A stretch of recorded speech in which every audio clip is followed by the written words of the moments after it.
because my family had no idea I'd been the governor's chief policy director for 3 years, overseeing a $2.3 billion infrastructure initiative that was about to be announced to the world.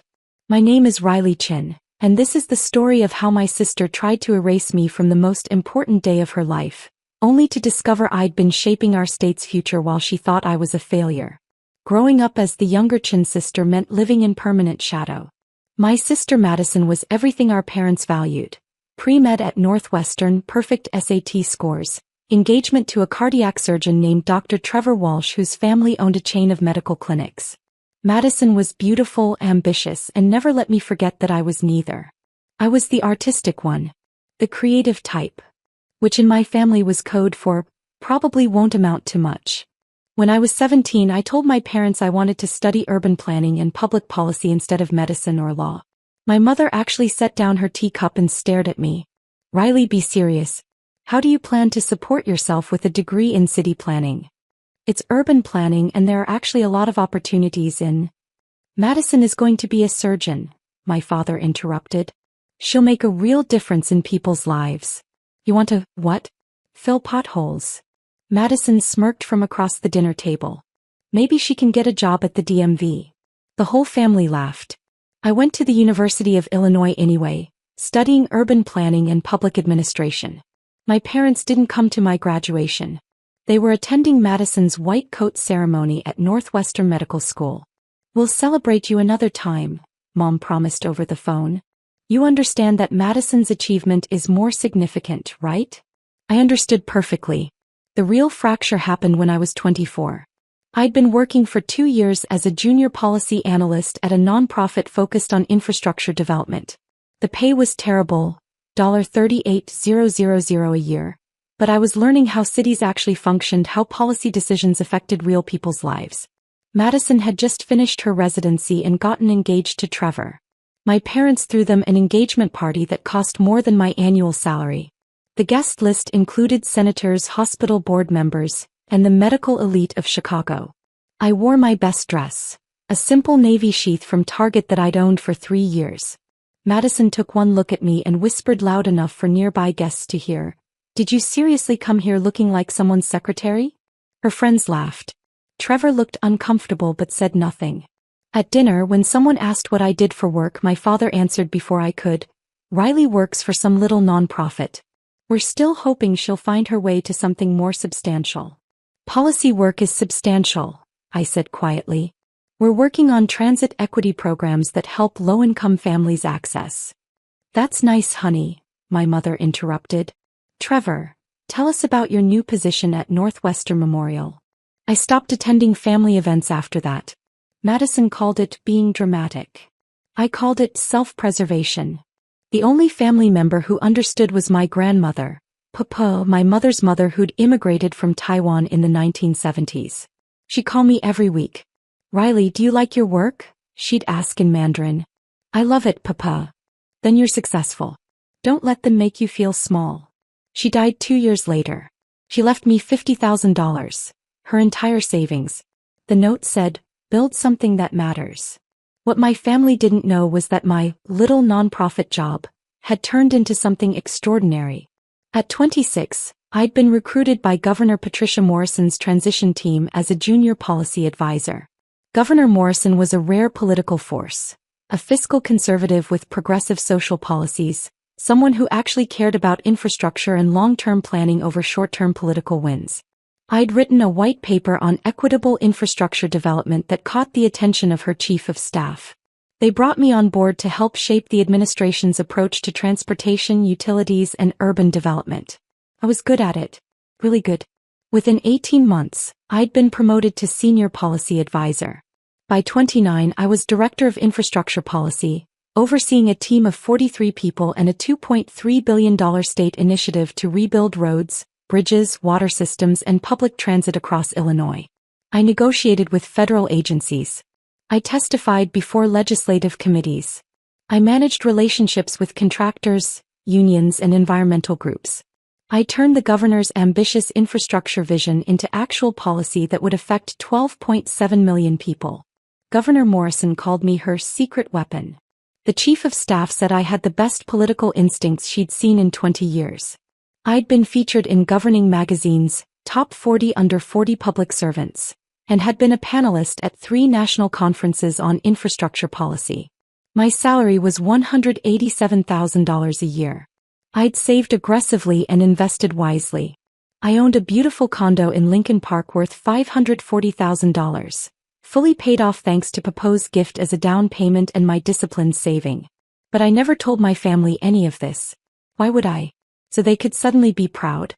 So Madison could find ways to diminish it? So my parents could take credit for raising me right? No. I built my career in silence, and it was the most liberating thing I'd ever done. Every family gathering I skipped, every phone call I kept short, every time I deflected questions about my work with vague answers. It was strategic. I was building something real while they assumed I was still struggling at a nonprofit. Madison thought I was living in a studio apartment in a bad neighborhood. In reality, I had 3 bedrooms, floor-to-ceiling windows overlooking Lake Michigan, and a home office where I drafted policy that would reshape our state. My parents thought I was barely scraping by. I had $340,000 in retirement accounts and another $180,000 in liquid investments. They thought I was a disappointment. I was having dinner with the governor once a month, discussing strategy for an infrastructure bill that would be her signature achievement. 6 months before Madison's wedding, Governor Morrison called me into her office. She was in her late 50s, sharp-eyed and direct. "Riley, I'm announcing the Morrison Infrastructure Initiative in 4 months. It's going to be the largest state infrastructure investment in 30 years. I want you as Chief Policy Director heading the entire program." "Ma'am, You've earned this. You've done the work, managed the politics, and kept us on track. The announcement will be at the spring gala. Black tie, full press corps, every state senator and representative. I'm making you the face of this program alongside me." "That's a huge amount of visibility," I said carefully. "You've avoided the spotlight brilliantly so far. But this is too big to hide behind. The program needs a director people can trust. That's you." I thought about my family finding out. About Madison's reaction. About my parents realizing what I'd built while they dismissed me. "I'm honored, Governor." "Good. Because I'm also introducing you as the daughter I never had in my speech. My chief of staff thinks it's too personal, but I don't care. You've been more loyal and hardworking than anyone in my administration. I want people to know what you mean to me. If you've ever been treated like the family disappointment, hit that like button and subscribe right now. You're not going to want to miss what happened next." Madison's wedding was set for Saturday, April 15th. The Morrison Infrastructure Initiative announcement and spring gala was scheduled for Saturday, April 15th. Same day. Same city. The universe has a sense of humor. I'd received Madison's wedding invitation 4 months earlier, an elaborate envelope with gold foil and a wax seal. Very Madison. The RSVP card was pre-filled with my name and one guest. I RSVP'd that I'd attend alone. Then 3 weeks before the wedding I got the text. It came at 9:47 p.m. on a Tuesday while I was reviewing budget projections for the infrastructure bill. "Madison, Riley, we need to talk about the wedding." Me, what about it? Madison, Trevor's family is very image conscious. The photos are going to be in society pages. We're trying to present a certain aesthetic. I stared at my phone, already knowing where this was going. Madison, I don't think it's a good idea for you to come. Me, you're uninviting me from your wedding? Madison, don't be dramatic. I'm just saying that your presence would complicate things. You don't really fit with the rest of the guest list. Trevor's family doesn't understand your lifestyle. Me, high lifestyle. Madison, you know what I mean. The nonprofit work, the modest living situation. It's just not the image we're going for. Mom and Dad agree. They discussed this. They decided together that I wasn't good enough to be photographed at Madison's perfect wedding. Madison, don't come to my wedding, your presence would ruin our photos. We'll do a family dinner another time. This is easier for everyone. I sat there for a full minute looking at that text. Part of me wanted to rage. Part of me wanted to send the screenshot of my last pay stub. Part of me wanted to tell her exactly who I was and what I'd become. Instead, I typed 2 letters. Okay. Madison, I knew you'd understand. Thanks for being mature about this. I didn't respond. I called Governor Morrison's chief of staff that night. Rachel, I need to confirm something about the gala. What time is my introduction? You're on stage at 8:15 p.m. Governor speaks for 6 minutes, introduces you, you speak for 4 minutes about the infrastructure program, then we do the unveiling of the proposal display and take questions from the press. Why? Just wanted to be prepared. Riley, you've been prepared for this for 3 years. You're going to be amazing. Madison's wedding ceremony was at 5 p.m. Reception at 6:30 p.m. The gala started at 7 p.m. with cocktails, program at 8 p.m. Perfect timing. The day of Madison's wedding arrived sunny and beautiful. I spent the morning at the governor's office doing a final review of the infrastructure proposal. The numbers were staggering.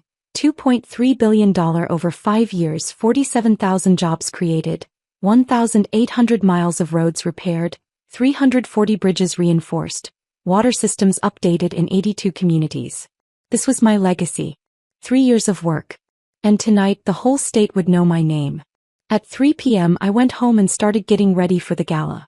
I'd chosen a deep emerald gown by Jason Wu, elegant, professional, stunning. It cost $2,800, which I justified as a work expense for the most important night of my career. My stylist came to do my hair and makeup. Professional but not overdone. Elegant updo classic makeup, diamond earrings. Papa had left me. At 5:47 p.m. while Madison was saying, "I do," at the Peninsula Hotel, I was in a car heading to the Chicago Hilton for the governor's gala. At 6:30 p.m. while Madison was taking formal photos with her bridesmaids, I was being mic'd backstage, reviewing my speaking notes one final time. At 7:15 p.m., while Madison was making her grand entrance to her reception, I was shaking hands with state senators and representatives in the gala's cocktail hour. "Riley, big night," Senator Martinez said, grasping my hand warmly. "I've been watching your work on this infrastructure bill. Brilliant strategy getting the environmental groups and the construction unions on the same page. Thank you, Senator. It's been a team effort. Don't be modest. We all know you're the architect of this whole thing." At 8 p.m. the program began. I sat at the head table with Governor Morrison, her husband, the lieutenant governor, and the Speaker of the House. A seat of honor. Governor Morrison squeezed my hand under the table. "Ready. Ready." At 8:15 p.m. exactly as planned, Governor Morrison took the stage. The room went silent. 400 of the most powerful people in Illinois politics, business, and society. "Good evening," the governor began. "Tonight I'm here to announce the largest infrastructure investment in Illinois state history. The Morrison Infrastructure Initiative will transform how our state moves, how our water flows, and how our communities connect. It's a $2.3 billion commitment to our future." Applause filled the room. But this program isn't about me. It's about the incredible team that made it possible. And at the heart of that team is someone who embodies everything public service should be. She's brilliant, tireless, and completely unconcerned with credit or recognition. She just wants to do the work and do it right. I could feel my heart pounding. 3 years ago I met Riley Chen. She was a junior policy advisor with a white paper that completely changed how I thought about infrastructure equity. I promoted her because she earned it.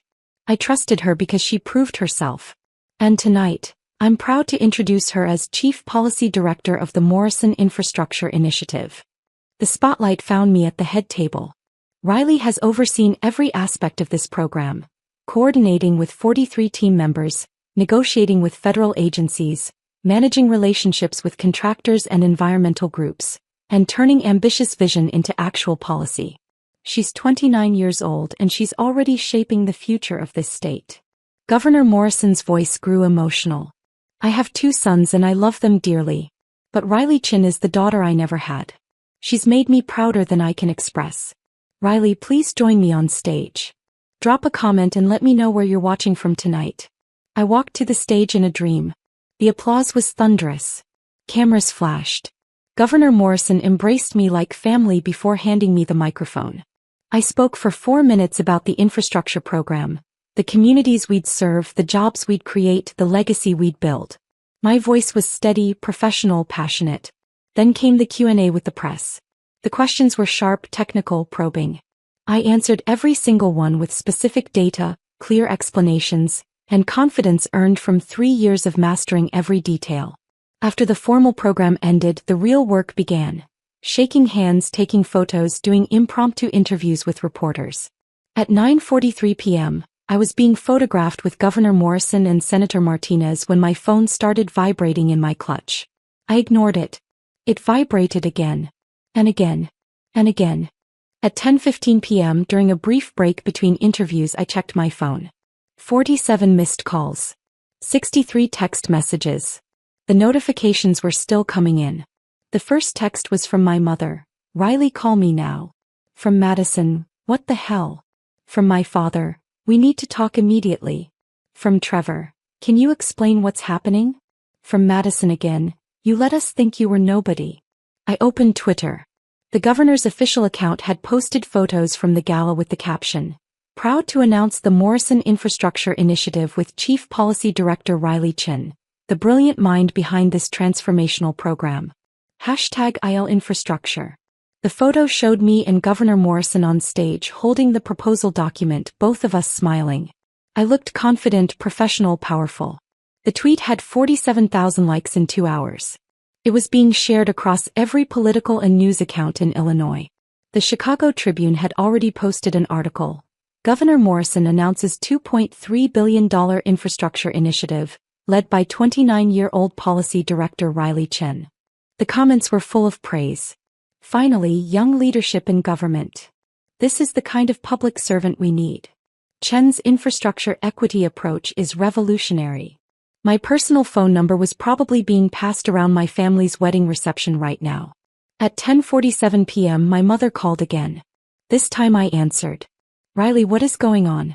Why are you all over the news? Why is the governor calling you her daughter? I'm at the spring gala, Mom. I'm working. Working? You're on stage with the governor. Madison said you worked at a nonprofit. I haven't worked at a nonprofit in 5 years. I'm Chief Policy Director for the governor's infrastructure program. I have been for the past 3 years. Silence. Then, that's impossible. You never told us. You never said. You never asked. You assumed I was a failure and I let you keep assuming. Riley, this is insane. Why would you hide this? Because you didn't deserve to know. Because you uninvited me from Madison's wedding because my lifestyle would embarrass you. Because you've spent my entire life treating me like I wasn't good enough. Why would I share my success with people who never believed I'd have any? That's not fair. We're your family. No, you're people who share my DNA. Family shows up. Family believes in each other. Family doesn't uninvite someone from a wedding because they might ruin the aesthetic of the photos. My father's voice came on the line. I was on speakerphone. Riley, you're being unreasonable. We had no idea you had this kind of position. If you'd just told us. You would have what, Dad? Been proud? Madison literally texted me 3 weeks ago that my presence would ruin her wedding photos.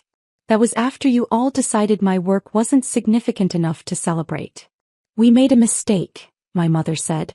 But you've been lying to us for years. I didn't lie. I just stopped correcting your assumptions. There's a difference. At that moment, Senator Martinez approached me. Riley, WGN wants to do a live interview in 5 minutes. You ready? I held up a finger. 1 minute. Mom, Dad, I have to go. I have a live television interview about a $2.3 billion program I've spent 3 years building. The same program you would have dismissed as government work if I'd told you about it 2 years ago. Please stop calling. Riley, wait. I hung up. The live interview with WGN went perfectly. The anchor asked about my background, my vision for the infrastructure program, and what it felt like to be leading such a major initiative at 29. It feels like responsibility, I said. I have an obligation to the 12.7 million people in Illinois who'll be affected by these projects. Everything else is noise. Hit that subscribe button if you've ever had to prove yourself to people who never believed in you, because what happened next destroyed every assumption they'd made about me. Back at the Peninsula Hotel, Madison's reception was descending into chaos. According to texts I'd receive later from sympathetic cousins, the news about me broke during dinner service. Someone's phone buzzed with a Tribune notification. Then another. Then 10 people were pulling up news articles and Twitter posts. Isn't that Riley? Someone asked, showing Madison a photo of me in my emerald gown, standing on stage with the governor. Madison grabbed the phone. Her face went white. "That can't be right," Trevor said, reading over her shoulder. "Riley works at a nonprofit. She lives in a studio apartment." My mother was already on her phone, frantically searching my name. Every result was about the infrastructure program, my role as chief policy director, my profile in Governing magazine. "Oh my God," Mom whispered. "She's been lying to us for years." A guest overheard, one of Trevor's medical school colleagues. "Wait, the Riley Chen whose chief policy director is your sister? He's incredible. Her infrastructure equity model is being studied in policy schools across the country." "You know about her work?" Madison asked weakly. "Everyone in public health administration knows about Riley Chen. Her approach to infrastructure connects directly to health outcomes in low-income communities. She's brilliant." Madison's perfect wedding was unraveling. Half the guests were on their phones, reading about her sister's achievements. The other half were asking why Riley wasn't at the wedding. "Where is your sister?" Trevor's mother asked my parents. "Why isn't she here celebrating with you?" My mother had no answer that wouldn't reveal the truth. They'd uninvited me because they were ashamed of me. At 11:30 p.m. I received a text from Madison. "We need to talk. Now." I was still at the gala, networking with representatives who wanted to discuss the infrastructure program. I ignored the text. At midnight, my parents showed up at the Hilton. Security called me. "Miss Chen, there are 2 people here claiming to be your parents. They're demanding to see you.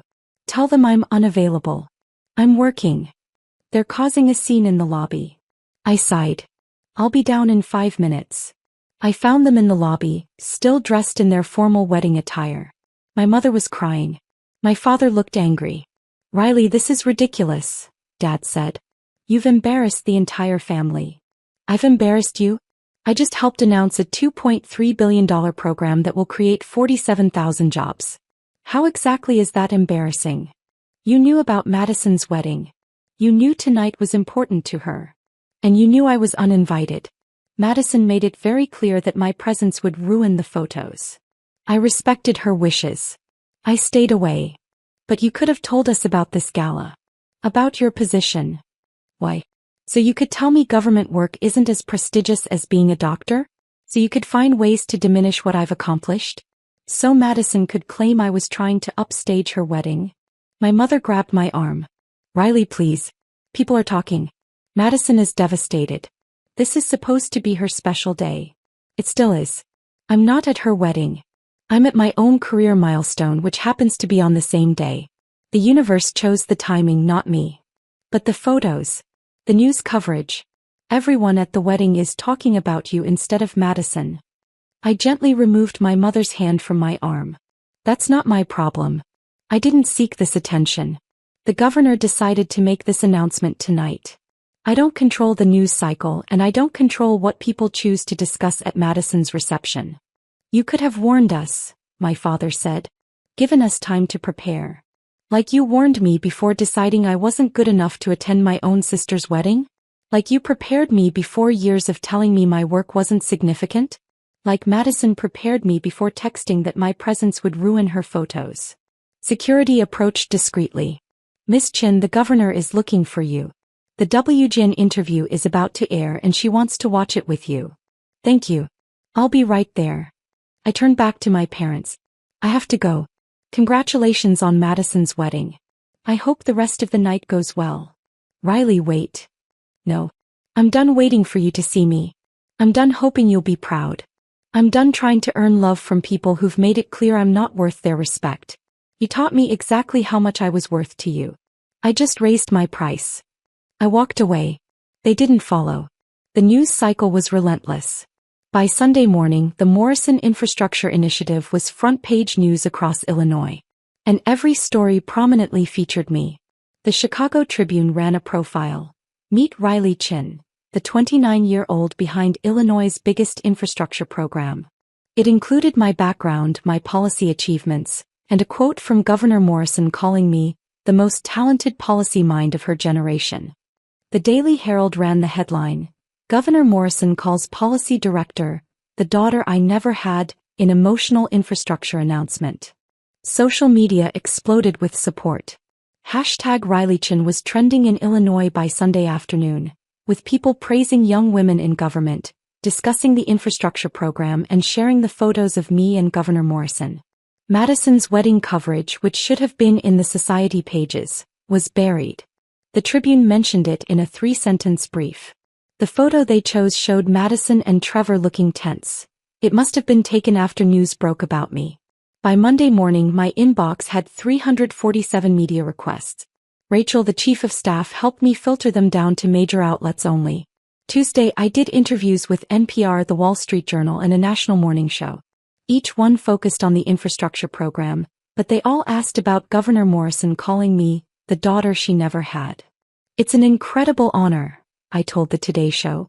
Governor Morrison has been a mentor who saw potential in me when others didn't. She taught me that leadership means doing the work without needing constant recognition. I'm grateful every day for her belief in me. The interviewer asked, "Your family must be very proud." I paused for just a moment. I hope they are. But I've learned that building something meaningful matters more than external validation, even from family. The 12.7 million people in Illinois who'll benefit from this infrastructure program, they're who I'm accountable to. That clip went viral. People understood exactly what I wasn't saying directly. Within a week, the consequences for my family became clear. Madison called me 17 times. I didn't answer. Finally, she sent a text. "Riley, I'm sorry. I was wrong. I was jealous and insecure and I took it out on you. Please call me back." I didn't respond. My parents sent a letter to my condo, delivered by courier because they didn't want to trust the mail. It was 3 pages of apologies, explanations, and requests to talk through this as a family. I filed it away unread. Trevor's medical practice got unexpected attention. A journalist writing a follow-up piece about me mentioned that my sister had gotten married the same night as the governor's gala. The article noted, somewhat pointedly, that Riley Chen was notably absent from her sister's wedding, attending instead to her responsibilities as chief policy director. People connected the dots. The whisper network in Chicago's medical and social circles is vicious. Within days, everyone knew that Madison's family had uninvited Riley Chen, the Riley Chen who was now all over the news, from the wedding because they thought she wasn't successful enough. Trevor's mother was mortified. Madison's friends were embarrassed to admit they'd been there. The beautiful wedding photos Madison had been so concerned about protecting? They represented a massive miscalculation that would follow her for years. My parents faced their own reckoning. At their country club, at their church, in their social circles, everyone was talking about their daughter who'd been working with the governor while they dismissed her as a failure. "We didn't know," became my mother's constant refrain. But people asked the obvious question. How could you not know what your own daughter was doing? The answer reflected badly on them, not me. 6 weeks after the wedding, I received a formal letter from Madison. It wasn't an email or a text. It was handwritten on expensive stationery, probably the same paper she'd used for her wedding invitations. "Riley, I don't expect forgiveness. I don't even know if I deserve the chance to explain. But I need you to know that I'm sorry, truly, deeply sorry for everything. You were right about all of it. I was jealous. I've always been jealous. You were the creative one, the one with actual passion for your work. I became a doctor because it was expected, not because I loved it. You built something meaningful. I just followed a script." When Trevor's family started talking about the wedding photos and image and presentation, I panicked. I thought if you were there, people would compare us.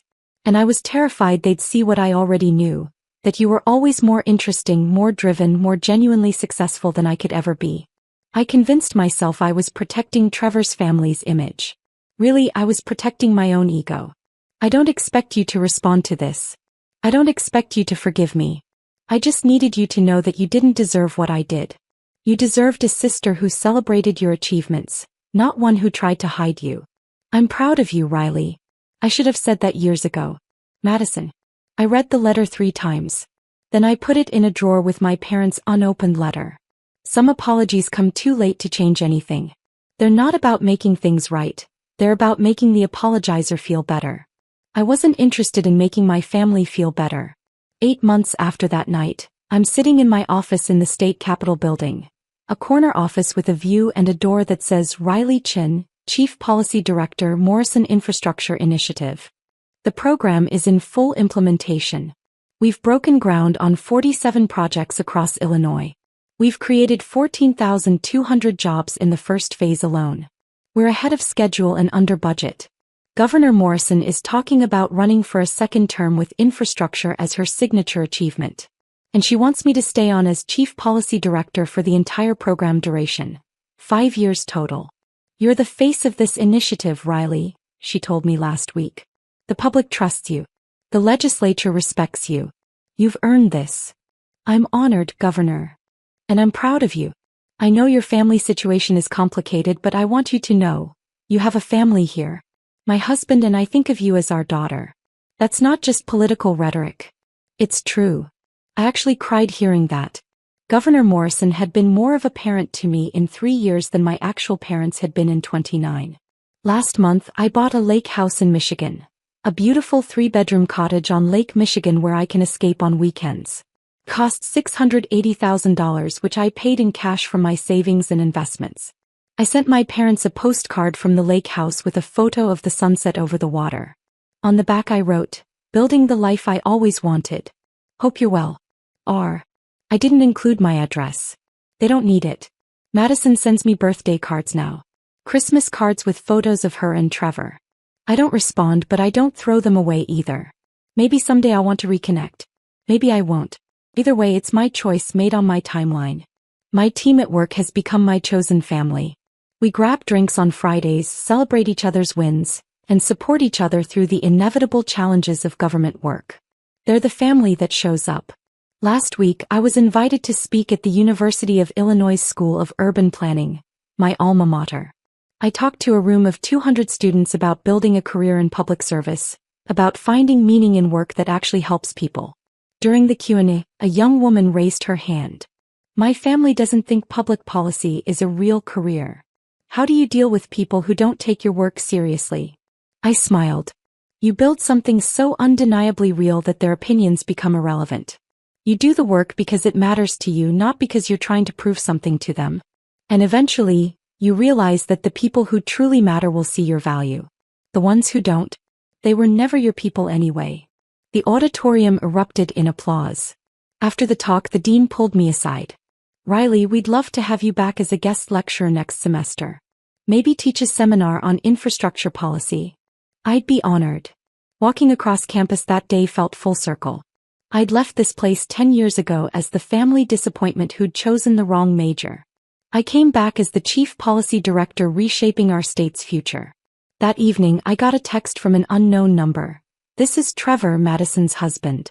I know you don't want to hear from the family, but I wanted you to know that I'm sorry. I should have said something that night at the engagement party when they dismissed your work. I should have defended you at the wedding planning when Madison suggested uninviting you. I didn't, and that makes me complicit in hurting you. You deserved better. I hope someday you can forgive us. I stared at that text for a long time. Then I typed, I appreciate you saying that. I'm not ready for reconciliation, but I recognize it took courage to reach out. I wish you and Madison well. It was the truth. I did wish them well. But wishing someone well doesn't mean inviting them back into your life. Some bridges burn because they were never structurally sound to begin with. You don't rebuild them. You build better ones somewhere else. If you've ever had to walk away from toxic family to save yourself, tell me your story in the comments. What would you have done? Does any of this feel familiar? And if you've ever been underestimated by the people who should have believed in you most, hit that like button because you're not alone. The infrastructure program will be my legacy. Governor Morrison's belief in me changed my life. And the family I've built through my work, through choosing people who show up and respect me, that's the real success story. My sister texted that my presence would ruin her wedding photos.